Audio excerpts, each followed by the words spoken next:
امام ہیں، امام ابو حنیفہ بھی امام ہے، امام ابن تیمیہ، امام احمد رضا خان بریلی، اور امام مسجد بھی امام ہیں۔ آپ تو نبی علیہ الصلوۃ والسلام کو بھی امام کائنات اور امام بے شک الانبیاء کہتے ہیں، اور آپ کے اسٹوڈنٹس تو آپ کو بھی امام کہتے ہیں، تو اس کی ذرا وضاحت کرو۔ میرے اسٹوڈنٹ جڑے مینوں امام کہندے نا تواڈے والا امام نہیں کہندے، وہ امام اس لیے کہتے ہیں کہ میرا نام امام ہے۔ انجینئر محمد علی مرزا، EMAM ایبریویشن بنتی ہے، اس کی وجہ سے وہ امام کہتے ہیں۔ تو وہ آپ یہ نہ سمجھیے گا آپ والا امام ہے، اور اگر کوئی دوسرے والا امام کہتا ہے تو اس کو یعنی میری کوئی ذمہ داری نہیں ہے۔ باقی رہا یہ امام جو ہے نا، امام کی ڈیفینیشن ویسے تو آپ قرآن پاک میں ایک آیت بھی آتی ہے نا، ربنا ہب لنا من ازواجنا وذریاتنا قرۃ اعین وجعلنا للمتقین اماما، اے رب ہماری بیویوں اور ہماری اولاد میں ہماری آنکھوں کی ٹھنڈک بنا اور ہمیں پرہیزگار لوگوں کا امام بنا۔ یعنی پرہیزگار لوگوں کا امام کا مراد کیا ہے کہ ہماری آنے والی نسلیں جو ہیں وہ پرہیزگار ہوں اور ہم ان کے امام ہوں۔ امام کہتے ہیں فور فادرز، پرکھ، بڑے بزرگ، لیڈرشپ پہ فائز، آگے بڑھ جانے والے۔ امام مسجد بھی آگے کھڑا ہوتا ہے نا، ٹھیک ہے، تو وہ مسئلہ بھی آتا ہے فاتحہ خلف الامام، امام کے پیچھے فاتحہ پڑھنے کا مسئلہ، ٹھیک ہے نا، تو یعنی لیڈرشپ۔ اور اس کو آپ انگلش میں کہیں نا، صحیح اپروپریٹ ٹرانسلیشن امام کی انگلش میں ہوگی ایکسپرٹ۔ جو حدیث کی فیلڈ کا ایکسپرٹ ہے تو وہ وہاں پہ امام ہے، جیسا کہ امام بخاری کو امیر المومنین فی الحدیث کہا جاتا ہے اور ہم امام بخاری کہتے ہیں، تو وہ امام حدیث کی فیلڈ کے امام ہے۔ امام شافعی جو ہیں وہ فقہ اور فلسفہ اس فیلڈ میں امام ہے۔ اس طرح منطق اور فلسفے کے اعتبار سے امام ابن تیمیہ کی بھی خدمات ہیں، یعنی مجھے ان سے اختلاف اپنی جگہ، لیکن جو ان کی پازیٹیو چیزیں وہ ہیں۔ اس طریقے سے امام رضا بریلوی جو ہیں وہ امام ہیں صوفیاء کے، کہ صوفیاء 1000 سال تک جو اپنے نظریات قرآن و سنت سے ثابت نہیں کر سکے تھے، وہ احمد رضا بریلوی صاحب نے ضعیف الاسناد حدیثیں جمع کر کے اس کو ثابت کر دیا۔ تو یہ بہت بڑی ان کی ایک کنٹریبیوشن ہے، اس حوالے سے وہ امام ہے۔ اور آپ کے امام مسجد اس لیے امام ہے کہ وہ آپ کو نماز پڑھاتے ہیں، وہ آپ کے آگے کھڑے ہوتے ہیں، آپ ان کے مقتدی ہیں۔ اللہ کے نزدیک امام کون ہے نا، وہ ہمیں نہیں پتا۔ وہ امام پھر امام ابو بکر، امام عمر، امام عثمان، امام علی ہیں۔ شریعت میں اصل میں امام کی ٹرم جو ہے وہ حاکم وقت کے لیے استعمال ہوئی ہے۔ اسی کے بارے میں صحیح مسلم میں حدیث ہے، جو امام کی بیعت کے بغیر مرا وہ جاہلیت کی موت مرا، بشرطے کہ اس امام کی بیعت جو ہے وہ کنسنسس کے ساتھ ہو، تلوار کے زور پر بدماشی سے نہ ہو۔ یزید کو نہیں ہم امام مانتے، ٹھیک ہے نا، وہ مسئلہ نمبر 101 میرا دیکھ لیں۔ جو واقعی امام تھے، خلیفہ راشد تھے، ان کی آپ نے بیعت کرنی ہے، ورنہ تو آج کل جماعت المسلمین والوں نے بھی اپنا امام کھڑا کیا ہوا ہے، اور وہ جماعت جو چھوڑ دے اس کو بھی مرتد کہتے ہیں۔ ہمارے عثمان بھائی مرتد ہیں، آپ کو پتہ ہے نا، جی بولوں گے، کیونکہ جماعت المسلمین چھوڑے ہوئے ہیں، وہ کہتے ہیں جب ہماری حکومت آئے گی تو پہلے ان کو شہادت کے درجے پہ فائز کریں گے۔ اس لیے عثمان بھائی بھی دعا کرتے ہیں کہ مولوی نہیں حکومت کرتے نہ آئے، ٹھیک ہے، ان کو مرتد کہتے ہیں وہ، کیونکہ ان کی جماعت چھوڑی ہے۔ حالانکہ اسلام میں مرتد وہ ہے جو نبی الاسلام کی جماعت کو چھوڑے۔ سر آپ کے سارے بزرگوں کی جماعتیں بھی کو چھوڑ دیں نا، وہ اسلام سے مرتد نہیں ہوتا۔ ایون میں اس سے بڑی بات کر رہا ہوں، حضرت ابو بکر، عمر، عثمان و علی کی بھی بیعت کو توڑ دے نا، وہ اسلام سے نہیں نکلے گا۔ کہا گیا جاہلیت کی موت مرا، کفر کی موت نہیں۔ ورنہ سعد ابن عبادہ نے تو نہ حضرت ابو بکر کی بیعت کی ہے نہ حضرت عمر کی، بخاری مسلم میں، تو کسی کی جرت ہے کہ سعد ابن عبادہ کو کہ وہ کفر کی موت مر گئے؟ جو 155 اصحاب صفہ کا کھانا اس کے گھر سے جاتا رہے، خزرج کا وہ سردار سعد ابن عبادہ، یعنی میں تو کہتا ہوں کہ پوری امت پہ اس کا احسان ہے، جس نے نبی علیہ السلام کے شاگردوں کو پالا ہے اور ان کو اس قابل کیا ہے کہ ان کو فکر معاش سے آزاد کر کے نبی علیہ السلام کا شاگردگی۔ حضرت ابو ہریرہ، ابو دردہ، یہ لوگ حدیثیں کیوں اتنی بیان کرتے تھے؟ پورا دن حضور کی خدمت میں رہتے تھے، اور ان کی خدمت ابو دردہ کا وہ سعد ابن عبادہ کر رہے ہوتے تھے۔ اصحاب صفہ کو وہ سپورٹ کرتے تھے فائنینشلی، تو کس کی جرت ہے کہ وہ کہہ دے کہ نعوذ باللہ وہ کفر کی موت مرے؟ ایسا تو نہیں ہے۔ سیدنا علی نے خود 6 مہینے حضرت ابو بکر کی بیعت نہیں کی ہے، تو حضرت ابو بکر نے کہیں تو نہیں کہا کہ تم جاہلیت کی موت، کفر کی موت مر رہے ہو۔ الٹا صحیح بخاری مسلم میں آتا ہے کہ حضرت ابو بکر ان کے گھر گئے اور باقاعدہ رو پڑے اور کہا کہ ہم اہل بیت کے برابر کسی کو نہیں سمجھتے۔ تو حضرت علی نے کہا کہ ہمیں صرف یہ آپ سے یعنی غم ہے کہ آپ نے خلافت کے مشورے میں اہل بیت کو شامل نہیں کیا۔ اس پہ حضرت ابو بکر رو پڑے، یعنی مان لیا کہ معاملہ مس ہینڈل ہوا ہے، اگرچہ وہ بدنیتی میں مس ہینڈل نہیں ہوا تھا، حالات و واقعات ایسے تھے۔ وہ شیعہ بھی دوسری طرف غلو کرتے ہیں، وہ ایسا مسئلہ نہیں تھا۔ پھر حضرت علی کی للہیت دیکھیں، انہوں نے کہا کہ میں بند کمرے میں بیعت نہیں، اعلانیہ بیعت آپ کی کروں گا، ورنہ اگر انہوں نے شرمندگی چھپانی ہوتی تو کہتے ٹھیک ہے حضرت میں بیعت کر لی، باہر جا کے دس دو۔ اب یہ بہت بڑا ڈیسیژن تھا کہ 6 مہینے ایک بندہ بیعت نہیں کر رہا، اب اس کو پبلکلی آگے کہنا پڑے کہ یار میں بیعت کرتا ہوں، تو لوگوں نے تو کہنا تھلے لگ گئے ہیں نا۔ لیکن جن لوگوں میں للہیت ہوتی ہے وہ ان چیزوں میں نہیں پڑتے۔ بخاری مسلم کے الفاظ ہیں، پہلے حضرت ابو بکر ممبر پہ چڑھے، انہوں نے حضرت علی کے فضائل بیان کیے اور ان کے بیعت نہ کرنے کی وجوہات، ان کے ایکسکیوزز بیان کیے اور ان کو انڈورس کیا۔ پھر حضرت علی چڑھے ممبر پہ اور انہوں نے حضرت ابو بکر کے فضائل بیان کیے، اور اس میں انہوں نے لفظ استعمال کیا کہ اے ابو بکر، اللہ نے جو ہم پر آپ کو فضیلت دیا، ہم آپ سے حسد نہیں کرتے۔ یہ میں نے حدیث قرطاس پہ 55B مسئلہ پورا ریکارڈ کرایا 3 گھنٹے کا۔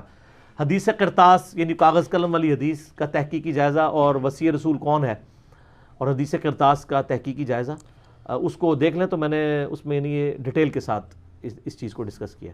تو وہ امام کا جو بات ہو رہی تھی، تو اس حوالے سے یعنی امام کہتے ہیں جو لیڈرشپ کے اوپر فائز ہو، وہ کسی بھی فیلڈ کا امام ہو سکتا ہے۔ تو یعنی کرکٹ کی فیلڈ میں بھی کوئی امام ہو سکتا ہے، یعنی ویوین رچرڈ جو ہے وہ کرکٹ کی فیلڈ کا امام ہے، ڈان بریڈ مین، ٹنڈولکر، وسیم اکرم، ٹھیک ہے نا، یعنی جو جس فیلڈ کے اندر ایتھارٹی مانا جاتا ہو، ایکسپرٹ۔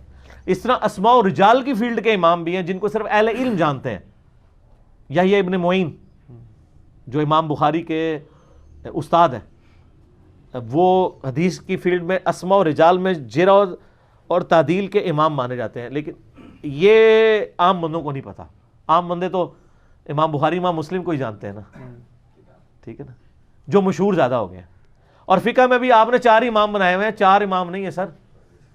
پرانے لوگوں کو تو پتہ ہی نہیں تھا، اگر پرانے زمانے کا کوئی بندہ زندہ ہو جائے نا کہ 4 امام کیا ہوتے ہیں، وہ کہے گا کیڑے امام تو اتنے نے، صحیح بات، ٹھیک ہے۔ ایون آپ امام ترمذی کی کتاب میں دیکھ لیں، آپ کو کہیں 4 اماموں کا اس حوالے سے ڈویژن نہیں ملے گی۔ وہ احمد بن حنبل کا، امام مالک کا، سفیان ثوری کا، عبداللہ بن مبارک کا، اہل کوفہ کا، اور بڑے بڑے ائمہ، امام وکی کے ان کے نام لکھیں گے، وہ آپ کہیں یار یہ کون سے ہیں؟ تو اس کا مطلب یہ بعد میں لوگوں نے پارٹی بازی بنا کے نا، وہ مجھے مولانا اسحاق صاحب کی بات یاد آ گئی رحمہ اللہ تعالیٰ، اللہ تعالیٰ ان کی غلطیاں معاف کرے، نیک کاموں کا اجر دے۔ مولانا اسحاق صاحب سے کسی نے پوچھا کہ آپ کو پتہ ہے مولانا اسحاق صاحب بڑے سختی سے حامی تھے کہ نبی علیہ السلام کی 4 بیٹیاں، ایون ایران کے شیعہ بھی نبی علیہ السلام کی 4 بیٹیاں مانتے ہیں۔ پاکستان کے جو عزادار ہیں انہوں نے ڈھکوسلا مچایا، انہوں نے کہا نہیں جی بیٹی ایک ہی تھی، باقی 3 جو ہیں وہ پہلے خامند سے تھیں حضرت ختیجہ کے، اور اس لیے حضور کی بیٹیاں ہیں، وہ آپ کی سلبی بگوٹن بیٹیاں نہیں ہیں۔ جبکہ اس وقت دنیا میں سب سے بڑا رافضی جس کو ایران والوں نے ایران سے نکال دیا ہے، ٹھیک ہے، یاسر الحبیب، جو کوئی موقع نہیں جانے دیتا خلفائے ثلاثہ کے اوپر تان کرنے کا، اس سے یعنی انٹرنیشنل یعنی ایک فورم کے اوپر میڈیا کے اوپر پوچھا گیا ہے کہ بتائیں کہ حضور کی کتنی بیٹیاں، اس نے کہا جی مجھے سخت اختلاف ہے ابوبکر عمر عثمان سے، لیکن یہ بات ٹھیک ہے کہ نبی علیہ السلام کی 4 بیٹیاں اپنی تھیں اور ان میں سے 2 بیٹیاں حضرت عثمان کے عقد میں تھیں، اس سے میں ڈینائی نہیں کرتا ہوں۔ باقی وہ اس کے بعد وہ کہتا ہے کہ جی وہ اس سے کوئی فرق نہیں پڑتا کہ ان کی فضیلت بن جائے، لیکن وہ کہتا ہے یہ بات سے انکاری نہیں ہے۔ تو مولانا اسحاق صاحب جو ہے انہوں نے ایک بلکہ اس کے اوپر لیکچر بھی دیا، اور یہ جو ضرب تقسیم یہ شیعہ پیش کر رہے ہوتے ہیں، اتنے سال کی عمر میں شادی ہوئی، اتنے سال پہلے، یہ ساری کہانی ہے۔ کہاں لکھا ہوا ہے کہ حضرت ختیجہ کی عمر 40 سال تھی جب وہ حضور کے عقد میں آئی ہیں؟ ٹھیک ہے، اس طرح کوئی اتھینٹک نہیں چیز، یہ ساری سیرت کی کتابوں میں، یہ ہم بھی یعنی ایون اندازے سے ہی باتیں کر رہے ہوتے ہیں، تو وہ جس کی بنیاد پہ آپ یہ پوری کہانی کھڑی کر رہے ہوتے ہیں وہ خود نہیں ہوتی۔ تو مولانا اسحاق صاحب سے کسی نے پوچھا کہ اچھا جی اگر یہ بتائیں حضور کی 4 بیٹیاں تھیں، ٹھیک ہے، تو یہ کیا وجہ ہے کہ بیٹی ایک ہی مشہور ہوئی ہے؟ بات تو ٹھیک ہے کہ نام تو حضرت فاطمہ کا ہی ملتا ہے، حضور کی اولاد بھی، تو انہوں نے کہا کہ پتر گل یہ ہے کہ فاطمہ نو پارٹی مل گئی ہے، باقی 3 نو پارٹی کو نہیں ملی۔ سر صحیح بات ہے، بالکل صحیح بات ہے۔ بھٹو کو بھی اگر پیپلز پارٹی نہ ملی ہوتی تو آج بھٹو زندہ ہوتا، پارٹی کی وجہ سے زندہ ہے نا۔ تو حضرت فاطمہ کو پارٹی مل گئی، ٹھیک ہے، اور باقی 3 کو پارٹی کو نہیں ملی، یعنی کوئی ایسی جماعت نہیں ملی جو ان کے نام کے اوپر یہ معاملات، لیکن یہ حقیقت ہے کہ حضرت فاطمہ والی فضیلت کسی اور کی نہیں ہے، یہ تو یعنی ایک مسلم بات ہے، لیکن اس سے باقیوں کا ڈنائی نہیں. یعنی اگر آپ خلفائے راشدین کی شان لے کے حضرت طلحہ، زبیر، عبد الرحمن بن عوف یا سعد بن ابی وقاص ان لوگوں کی شان کو ڈنائی تو نہیں کر سکتے، ان کی اپنی کنٹریبیوشنز ہیں دین کے لیے. تو اسی طریقے سے سر امام حنیفہ، امام شافعی، امام مالک اور احمد بن حنبل کو پارٹیاں مل گئیں، اور پارٹیاں ایسی وفادار ملیں کہ 400 سال تک انہوں نے خانہ کعبہ میں 4 مسلے بھی ڈلوا دیے جو میں اٹھوائے نے آ کے، کیونکہ دماغوں سے میں نے اڑوائے ہیں. فزیکلی تو سعودی حکومت نے اٹھوائے تھے، لیکن دماغوں میں ان کی یاد تازہ تھی، تو میں نے وہ ختم کر کے ان کے دماغوں سے بھی نکال دیے کہ یہ بدعت تھی. جس کو تم کہتے تھے اجماع امت ہوا ہے، اجماع ٹوٹ کیسے گیا؟ اجماع تو کبھی نہیں ٹوٹتا. اجماع کیسے ٹوٹ گیا؟ مسئلے اٹھا کیسے دیے؟ اور میں نے کہا کہ اب یہ قیامت تک نہیں ہوگا، کیونکہ چوتھے مسئلے کا پھر رولا پڑ جائے گا کہ وہ حنفی دیوبندیہ ہوگا یا حنفی بریلویہ ہوگا، وہ انگوٹھے چومنے والا حنفی امام کعبہ ہوگا یا بغیر چومنے والا ہوگا. ٹھیک ہے نا؟ تو 4 اماموں والا میرا کلپ بھی دیکھ لیں. تو سر 4 اماموں کو مل گئی پارٹیاں، ورنہ ان 4 اماموں کو بھی نہیں پتا تھا کہ ہمارے نام کے اوپر بھی فرقے بننے ہیں. ان کی کہیں یہ تعلیمات نہیں. ہم اماموں کو کرٹیسائز نہیں کر رہے. آج اگر میں عیسائیت کو کنڈیم کرتا ہوں، نعوذ باللہ، مجھے وسوسہ بھی نہیں آتا کہ میں حضرت عیسیٰ کے لیے کہیں نفرت رکھ رہا ہوں دل میں، ناٹ ایٹ آل. اسی طریقے سے اگر میں کسی امام کے نام پہ بنائے ہوئے فرقے کو کنڈیم کرتا ہوں تو آپ حسن ظن رکھیں کہ ہمارا ان اماموں کے بارے میں کبھی وسوسہ نہیں آتا. ہم کہتے ہیں آپ لوگ جو قرآن میں آتا ہے نا کہ بزرگ خود مخالف ہو جائیں گے اپنے فالوورز کے، آپ وہ جو ہے نا اولاد ہو جس کی وجہ سے آپ کے بزرگ جو ہیں آپ کے مخالف ہو جائیں گے، جیسے عیسیٰ علیہ السلام اپنے ماننے والوں کے برے کرتوتوں پہ ان کے مخالف ہو جائیں گے. یہ درود شریف شروع کیا انہوں نے، اذان شروع ہونے والی ہے. اذان مغرب کے وقفے کے بعد انشاءاللہ بقیہ کے سوالات کا سلسلہ لے کے چلیں گے انشاءاللہ. بسم اللہ والصلاة والسلام علی رسول اللہ وعلی آلہ وصحبہ اجمعین. اذان مغرب کے وقفے کے بعد علمی و تحقیقی مجلس نمبر 53 میں آج 10 مارچ 2019 کو سنڈے کے دن بقیہ کے سوالات کا سلسلہ شروع کرتے ہیں. جی جناب. جی نیکسٹ کویشچن یہ ہے کہ کیا چارپائی پر نماز ہو جاتی ہے؟ چارپائی پہ نماز اس صورت میں ہوگی جب کوئی مریض ہو، اس کے بغیر تو چارپائی پہ نماز پڑھنے کا کوئی تک ہی نہیں بنتا. اس کی وجہ یہ ہے کہ چارپائی پہ جب آپ نماز پڑھیں گے تو ماتھا جمنا سجدے کی حالت میں، اس طرح قیام، رکوع، یہ ساری چیزیں کرنا ضروری ہیں. ظاہر ہے یقیناً یہ وہی پوچھ رہے ہوں گے جو مرض کی وجہ سے چارپائی پہ ہیں، تو اس کے پڑھنے کا طریقہ پھر یہ ہوگا کہ آپ نے چارپائی کو اس طرح کرنا ہے، یعنی چارپائی کو کر سکتے ہیں تو زیادہ بہتر، نہیں بھی اگر آپ خود اٹھ کے بیٹھ کے اپنا رخ بدل سکتے ہیں تو استقبال قبلہ ضرور کرنا ہے. چارپائی پہ بیٹھے ہوئے آلتی پالتی، جسے ہم پنجابی میں چوکڑی مار کے کہتے ہیں، اگر آپ بیٹھ کے پڑھ رہے ہیں، کھڑے ہو کے تو ظاہر پڑھنے جوگے نہیں ہوں گے، اس لیے وہ یہ کہہ رہے ہیں. تو قبلہ رخ کا اہتمام کرنا ہے. اور اگر کوئی بالکل یعنی پیرالائز ہوا ہوا ہے، بعض اوقات ایسا بھی ہوتا ہے ریڑھ کی ہڈی کا ایشو ہے کہ وہ لیٹے ہی رہتے ہیں، تو ان کے لیے پھر یہ ہے کہ وہ یعنی قبلہ رخ چارپائی کی جو یعنی پاؤں والی سائڈ ہے نا وہ قبلہ رخ کر دیں، اور اس کے بعد یعنی وہ تکیے پہ ان کا سر تھوڑا سا اوپر کر دیا جائے تو چہرہ تاکہ قبلہ رخ ہو جائے. اور اس میں جو ٹانگیں قبلہ رخ ہو رہی ہوں گی تو یہ شرعی عذر ہے، یہ سب کے نزدیک اس میں کوئی گستاخی والا معاملہ نہیں ہوگا، لیکن استقبال قبلہ کرنا ضروری ہے. تو پھر وہ اشارے سے نماز پڑھیں، اور اشارہ بھی اگر ہاتھ اٹھا سکتے ہیں تو ٹھیک ہے، ورنہ آنکھوں کے اشارے سے بھی رکوع سجدے کر کے نماز پڑھ سکتے ہیں. چارپائی پہ نماز بالکل درست ہے. اگلے زمانوں میں نے خود بھی اپنے بچپن میں اپنی دادی ماں کو دیکھا ہے کہ ہر گھر کے اندر نا ایک لکڑی کا جائے نماز ہوا کرتا تھا. جی ٹھیک ہے، وہ بڑی برکت تھی اس کی. اس کی وجہ یہ ہے کہ بخاری مسلم میں درجنوں احادیث ایسی موجود ہے کہ نبی علیہ السلام صحابہ کرام کو اس چیز کی ترغیب دلاتے تھے کہ وہ مسجد بیت بنائیں، گھر میں نماز کے لیے ایک پورشن فکس کریں. پھر بخاری مسلم میں ایسی احادیث بھی آتی ہیں کہ صحابہ کرام علیہم رضوان نبی علیہ السلام سے آ کے ریکویسٹ کرتے تھے کہ آپ ہماری مسجد جو بیت ہے اس والے حصے میں آ کے ایک دفعہ نماز پڑھ دیں تاکہ آپ کی برکت ہو جائے، تو ہم بھی وہاں پہ کھڑے ہو کے بعد میں نماز پڑھ لیا کریں گے. اس کا فائدہ یہ ہوتا ہے کہ آپ کی وہ جگہ پاک رہتی ہے، آپ اس کی پاکی کا اہتمام کرتے ہیں. بچوں والے گھر میں تو پتہ نہیں ہوتا نا. اسی کی ایک ماڈرن فارم تھی جو آج بھی شاید بعض گھروں میں ہو، وہ یعنی بڑے بڑے جائے نماز لکڑی کے چوکیاں ہوا کرتی تھی جس میں ایک بندہ کھڑے ہو کے نماز پڑھ سکتا تھا. زمین سے بعض اوقات وہ 6 انچ، بعض اوقات 1 یا 1.5 فٹ اونچی بھی ہوا کرتی تھی، جو پورے ایک مسلح جتنی ہوتی تھی، وہ گھر کے کونے میں رکھی ہوئی ہوتی تھی. اس پہ آپ نماز پڑھتے تھے، اور اس جگہ کے ناپاک ہونے کا کوئی اندیشہ ہی نہیں ہے، کیونکہ وہ اونچی بھی ہے، یہ بھی نہیں، اگر بچے نے کہیں چلتے پھرتے پیشاب بھی کیا اس تک پہنچے گا نہیں، اور ویسے بھی سب کو پتہ ہوگا یہ جائے نماز ہے، ایون لوگ تو اتنا بھی غلو کرتے تھے بغیر وضو کے اس پہ چڑھتے بھی نہیں ہوتے تھے، ٹھیک ہے نا۔ اچھا دوسری اس کی جو برکت تھی وہ یہ تھی کہ وہ اس لکڑی پہ آپ ڈائریکٹ سجدہ کر کے سنت پہ بھی عمل کر رہے ہیں، کیونکہ وہ زمین کی جنس سے ہے۔ جو میں نے بتایا تھا کہ شیعہ نے یہ جو ایک موقف اڈاپٹ کیا، اگرچہ انہوں نے غلو کیا ہے لیکن اتنا پورشن ان کا بالکل ٹھیک ہے کہ نبی علیہ السلام خمرہ چٹائی پہ نماز پڑھتے تھے، جو صحیح بخاری میں ایک کھجور کی چھال کی بنی ہوئی ایک سجدہ گاہ تھی جو آپ کے سامنے رکھی جاتی تھی، آپ اس پہ سجدہ کرتے تھے۔ اس طرح بخاری مسلم میں آتا ہے کہ جو شب قدر والی رات آپ نے نماز پڑھی تو کیچڑ آپ کے ماتھے کو لگ گیا، آپ ڈائریکٹ مٹی پہ نماز پڑھا کرتے تھے۔ اسی لیے ان کی ماڈرن فارم انہوں نے وہ ٹکیا نکال دی ہے، لیکن میں اس ٹکیا کو صحیح نہیں سمجھتا، یعنی وہ ایک غلو کے درجے میں ہے۔ ٹکیا نہ بنائیں آپ، زمین پہ یعنی ماربل لگوا لیں، ماربل بھی زمین کی جنس ہے، اس کے اوپر نماز پڑھیں، یا اس طریقے سے آپ پرانے جو آپ کو پتہ ہے زمین کی جنس سے وہ پھوڑ ہوا کرتے تھے، وہ بھی شیعہ کے نزدیک اس کے اوپر نماز بھی درست ہے۔ ہر وہ چیز جس کو کھاتے نہ ہوں اور پہنتے نہ ہوں اور وہ زمین کی جنس سے ہو، اس پہ وہ کہتے ہیں نماز سنت ہے، تو اس میں یہ لکڑی بھی فال کرتی تھی۔ اس لیے بعض جگہ آپ کو شیعہ کے مساجد میں لکڑی کی ٹکیاں بھی ملیں گی، کیونکہ اس کے اوپر بھی ان کے نزدیک سجدہ یعنی افضل ہے۔ اور ان جائے نمازوں کی یہ بھی برکت تھی کہ یہ سنت بھی پوری ہو جاتی تھی۔ بہرحال ایسے جائے نماز جن کے اوپر آپ نے موٹے موٹے گدے روئی کے ڈالے ہوئے ہیں، اب وہ موٹے جو روئی کے گدے ہیں ان گدوں کے اوپر اگر آپ نماز پڑھتے ہیں اور آپ کا ماتھا نیچے جمتا نہیں ہے تو سجدہ تو نہیں ہوگا۔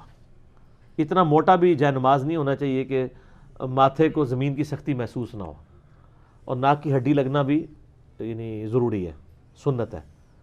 ویسے تو سجدے کی اصل ماتھے کا جمنا ہے، لیکن ناک کی ہڈی بھی بخاری مسلم میں آتا ہے کہ نبی علیہ السلام نے فرمایا مجھے اللہ تعالیٰ نے 7 اعضاء پہ سجدہ کرنے کا حکم دیا ہے، 2 ہاتھ، 2 گھٹنے، 4، 2 پاؤں، 6 اور ماتھا۔ اور ماتھے کا جب نام لیا تو اشارہ انگلی سے ناک کی طرف کیا، یعنی یہ پوری ہڈی ناک سے لے کے یہاں تک، یہ پوری ہڈی نیچے لگنا ہونے یعنی سنت ہے۔ صرف ماتھا بھی کوئی لگا لیتا ہے سجدہ تو اس کا درست ہوگا، لیکن سنت کے مطابق اسی صورت میں ہوگا جب ناک کی یہ والی ہڈی بھی لگے۔ اس پہ بعض لوگ بڑا غلو کر رہے ہوتے ہیں، وہ پھر وہ ناک اتنی زور زور سے ملتے ہیں کہ وہ بعض اوقات یہاں سے ناک چھل بھی جاتی ہے۔ آپ یہ دعوت اسلامی والوں کو دیکھیں نا، یہ سبز پگڑی والے، آپ دیکھیں گے ان کے محراب ڈبل بنے ہوتے ہیں، ایک یہاں بنا ہوتا ہے ایک یہاں بنا ہوتا ہے۔ اس کی ریزن یہ ہے، تو اتنا غلو بھی نہیں ہونا چاہیے، بس نارمل جتنی ہڈی لگ جائے۔ لیکن بعض لوگوں کو آپ دیکھیں گے ان کے محراب یہاں پہ بنے ہوئے ہوتے ہیں، یعنی گنجے ہوتے ہیں اور بالکل اوپر محراب، اس سے لگ رہا ہوتا ہے اس نے زندگی میں کبھی ناک لگایا ہی نہیں ہے۔ ظاہر ہے تبھی نا، ورنہ ناک کتنا لمبا ہوگا، یہاں پہ تو محراب کا کوئی تک ہی نہیں بنتا، ٹھیک ہے نا۔ اس کا مطلب ہے اس نے پوری زندگی سجدے کا خود طریقہ بھی نہیں کسی سے سیکھا کہ یار میں سجدہ سیکھ ہی لوں۔ یہ ہمارا بہت بڑا مسئلہ ہے نا کہ ہم باقی چیزیں تو سیکھنے سے کہتے ہیں آتی ہیں، دین بغیر سیکھے ہی آ جاتا ہے۔ وہ دین تو سیکھنا بہت آسان ہے، کتابیں اویلیبل ہیں، آپ ان کتابوں کو بھی اسٹڈی کریں۔ میں آپ کو دعوے سے کہتا ہوں کہ بڑے بڑے علماء کا مقابلہ نہیں کر سکتے۔ ہمارے جو عام سٹوڈنٹس ہیں یعنی کالجز میں پڑھ رہے ہیں، وہ مفتیوں کے سامنے بیٹھتے ہیں تو مفتی ان کا منہ دیکھتے رہتے ہیں، ہاں یہ بھی لکھا ہوا ہے، کیونکہ ان کے پاس سورس آف نالج ہے۔ تو وہ تو اس وقت بلائیں بنی ہوئی ہیں۔ پچھلے دنوں ایک بچہ آیا ادھر، تو میں اس بچے کی گفتگو سن کے پریشان ہو گیا، کہتا ہے میں 9ویں کلاس میں پڑھتا ہوں۔ میں نے کہا یار 9ویں کلاس میں اتنا علم؟ کہتا ہے علی بھائی 4 سال سے آپ کو سن رہا ہوں، میں 12 سال کا تھا اس وقت آپ کو سننا شروع کیا، اب میں 16 سال کا ہوں۔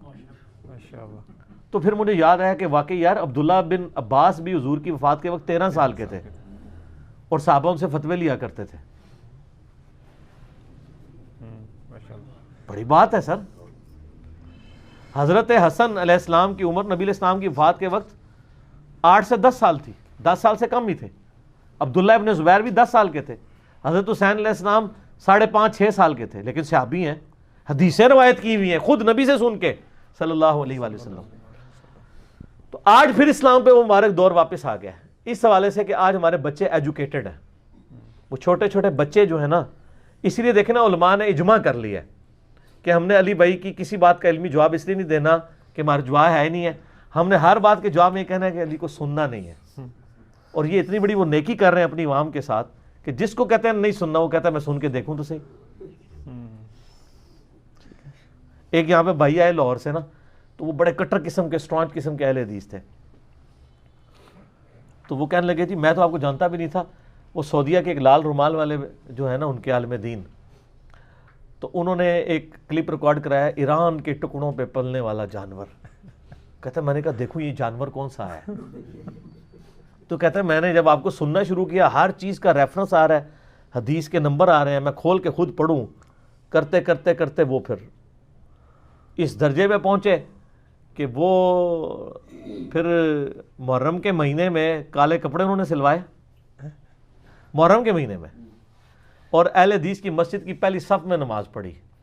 اور وہ اس بندے کی مسجد میں جو اکثر ننگے سر آ کے ٹی وی کے اوپر, میں نام نہیں لیتا چونکہ ہماری پالیسی ذرا سی چینج ہے, آپ کو پتہ چل جائے گا, ننگے سر آ کے وہ اپنے یعنی مکتبہ فکر کی ریپریزنٹیشن کرتے ہیں ٹی وی کے اوپر.